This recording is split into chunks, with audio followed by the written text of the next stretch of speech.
Ever wonder why you live very properly, very correctly, fulfill your responsibilities, treat everyone kindly, yet deep in your mind, you sometimes still have not reached true peace? You have tried to become a good person, someone who thinks for family, for work, for society, yet suffering and difficulties seem to quietly return, gently but enough to make your heart feel heavy at moments when you need calmness. Because if the foundation of perception is not stable, then the next steps, no matter how much effort you make, can easily become unsteady. Now we look at Buddhist monks, those who walk amid many shortages and in circumstances that are not easy, yet on their faces there is still ease and serenity. What are they practicing? Is what they are doing truly a part of clear and right understanding? Meanwhile, you have also practiced meditation, read books, and wish to transform your inner world. But the more you hope to achieve quick results, the more easily you fall into disappointment. The more you try to grasp peace, the more peace seems to move farther away. In truth, that exhaustion is not necessarily because you have not done enough. It may begin from a view that is not truly right. When the seeing is blurred or slightly distorted, no matter how many actions or practice you do, the mind is still difficult to settle.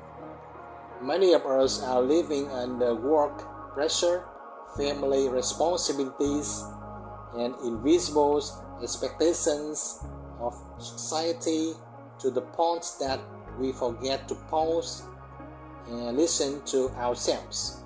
Hello, I am Teng from the meditation channel Lotuszentan Each Hour.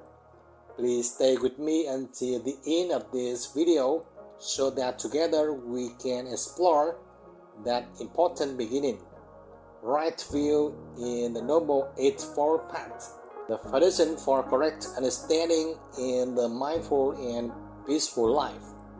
And if this sharing touched you, gently subscribe to the channel, press like, share, or leave a comment so that we can continue accompanying each other on the journey back to the inner self, not only in this video but also in upcoming meetings. Just pay attention to the gentle, deep, soothing breath, as if drawing our mind back to our body and mind, so that observation becomes more focused and clearer. Inhale, gently follow the breath as it flows through your nose. Feel your chest and reach down to your belly. Exhale, feel the breath leaving through your nose and notice your belly softening and sinking. First, we do not rush to do anything but pause and be still.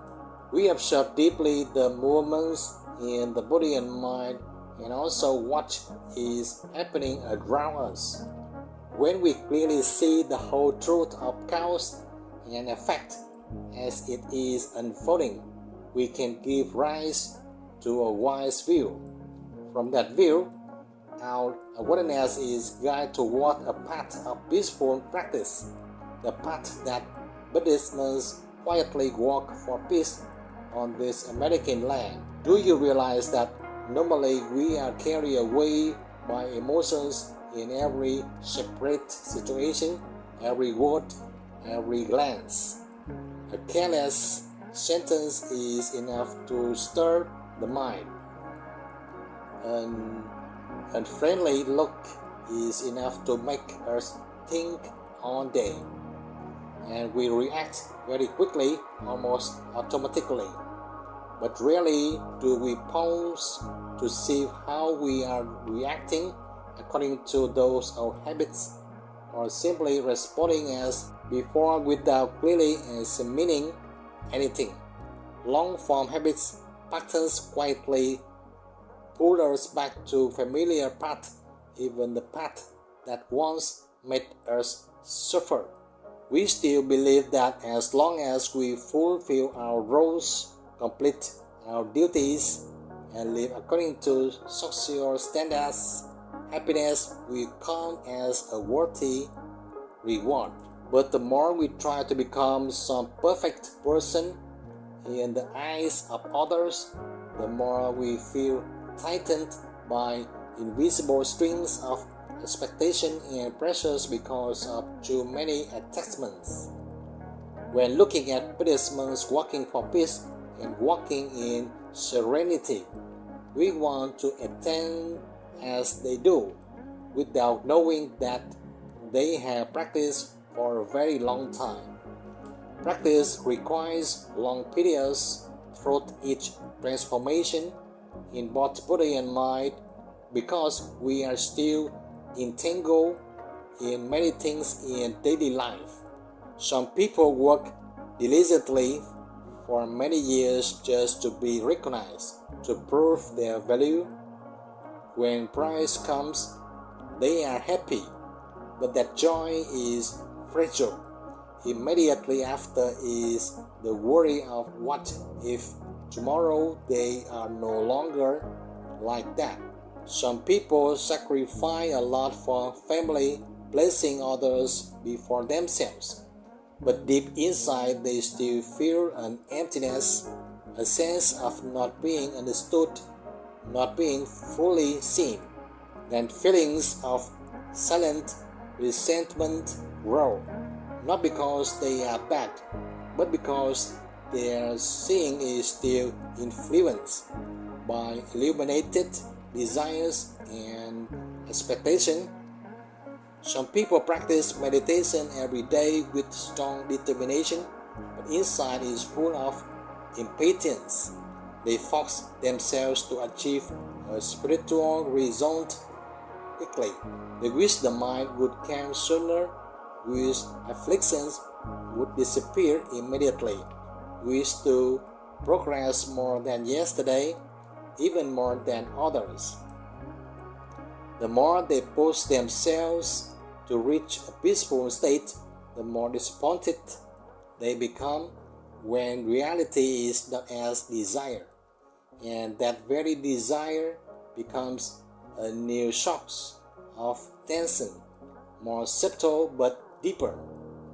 All of this is not because we lack effort. It may be that we are working with a view that is not truly clear. And when the view is not right, no matter how much we try, the mind easily falls into insecurity because inner confidence has been shaken after many times of not achieving. Buddhist monks who walk for peace understand this, so they gradually let go of those attachments over long periods of practice. Please relax both body and mind to reduce excessive desire and lighten the pressures right now through the gentle breath. Inhale, gently follow the breath as it flows through your nose. Feel your chest and reach down to your belly. Exhale, feel the breath leaving through your nose and notice your belly softening and sinking. These gentle breaths that you are observing make the mind clearer because you know which emotion is appearing in your mind. Over long periods of focused attention on the breath, you will know what those emotions are asking you to do at this very moment. When you feel an emotion or a thought just arising, simply observe it quietly. Do not rush to judge or add anything because our habits try to pull you in. Just see that it is present. In that moment, clarity begins to grow within you because you know it is urging you to do something, but you still have time to look clearly, not like previous times when you were to hurry and let emotions control your choices. This time you pause, and that pause creates a space. That space is freedom, freedom to see, freedom to understand, and freedom to choose with awareness instead of being carried away by familiar, temporary emotions that lead to old results. When we quietly look back at the middle way that Buddhist monks are walking amid many difficulties and challenges, we begin to recognize a very profound difference. They also walk under harsh sunlight and in cold wind. They also feel tired and face unfavorable conditions like any of us. The body is still affected by weather, circumstances, and natural limits. But in their eyes and in each step, they still see steadiness, a peace that does not depend on external circumstances. That does not come from life becoming easier. It comes from a clear seeing of how cause and effect operate in each moment of life within their body and mind. When understanding that all phenomena arise due to many conditions gathering and will also change and dissolve according to natural law, the mind no longer panics too much before adversity nor becomes overly attacked in favorable situations. From that view, they decide to practice, and which perseverant and ever deepening understanding suffering is gradually transformed and afflictions are gradually released, the view that many of us have been searching for. A view that helps us no longer be swept away by ever-changing emotions and many expectations is actually not far away. It gradually appears when we begin to see correctly. That is right view, the first factor in the Noble Eightfold Path according to the teaching of the Buddha. If the foundation of right view is not firm, then the next steps, no matter how much effort is made, can easily disappear. We may speak correctly, do good deeds, sit in meditation for hours, but if the initial seeing is still distorted, the whole journey lacks correctly, and mistaken actions lead to unfavorable results. In the teachings, right view is seeing correctly the whole process of cause and effect, seeing that all phenomena are formed by godless conditions, gather, operate, and then dissolve according to their own law, independent of human subjective view. When seeing that, we begin to release control and reduce the demand that life must unfold according to our wishes. Right there, a true foundation of peace begins to form. Right view is not for us to argue about right and wrong with others, nor to prove that we understand the Dharma more than anyone. Right view is to illuminate ourselves, to illuminate each thought and each emotion, to clearly see cause and effect, silently operating in body and mind and in very ordinary situations. From there, having a wise view in choosing our actions, emotions, and thoughts later. It is the ability to look directly at craving and attachment and ignorance, those very subtle currents of desire and choice that are weaving through each small reactions inside us. A little discomfort when being criticized, a little hurt pride when not being acknowledged, a little competitiveness when comparing with others, all are subtle expressions of cause and effect, continuing one after another. Without right view, we often only see greed, anger, and illusion through external results. We see other people's words hurting us, see circumstances creating pressures, see work making us tired. But we do not see the deep causes operating within our own mind, the habits of attachment, the old expectations that are hard to abandon, the reactions patterns that have been repeated for a long time. We think we suffer because of circumstances, because of others, because life is not as we wish. But rarely do we pause to observe that perhaps our way of seeing is distorted. When the view is distorted, we interpret everything through the lens of a self by habits that wants to process or defend and not let go even when we realize we are wrong, wanting to be affirmed, wanting to be satisfied.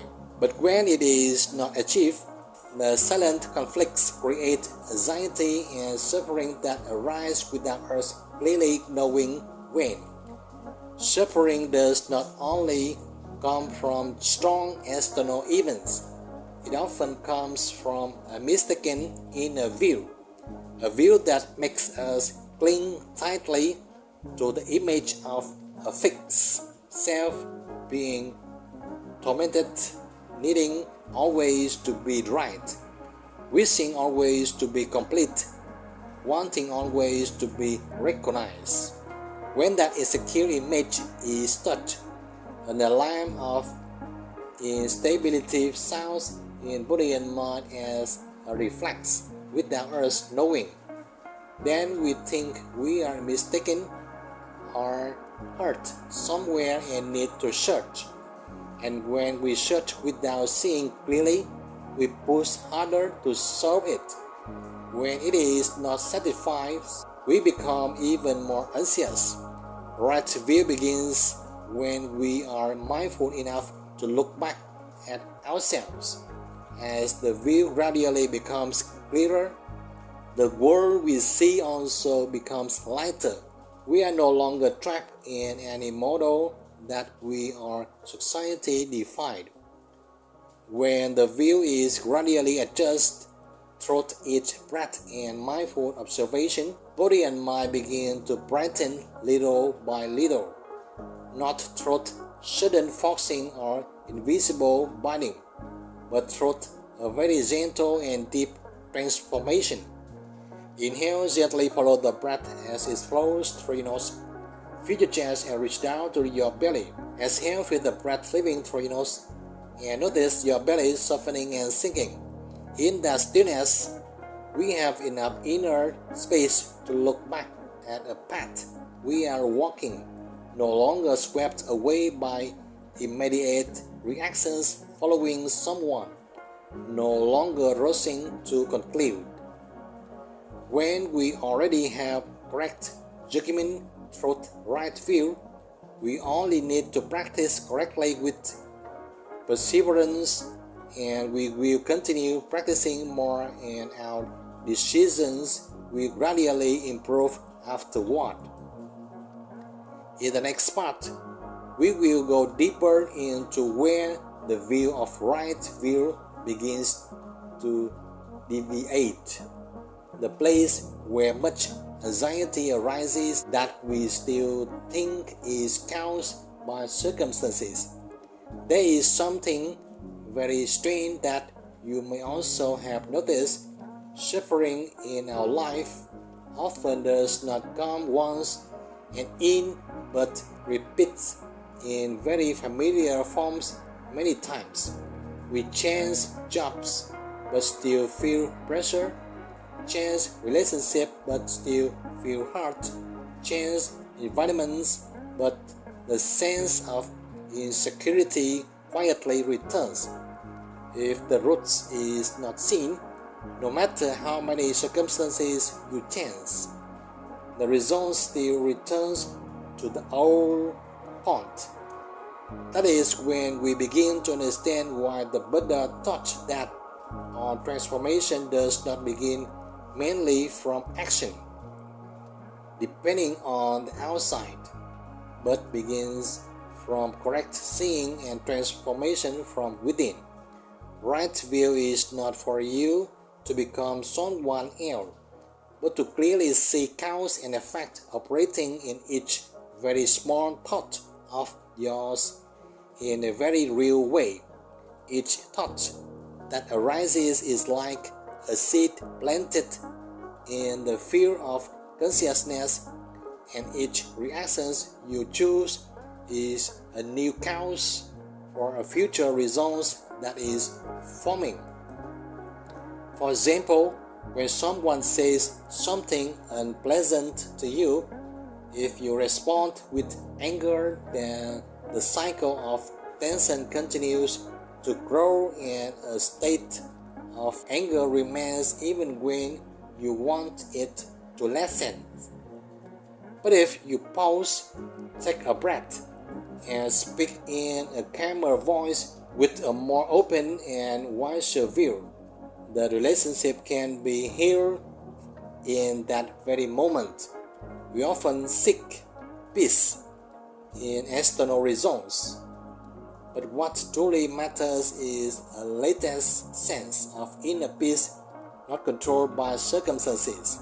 So right now, let us continue observing cause and effect in each breath and not wait until consequences happen when it is difficult to turn back.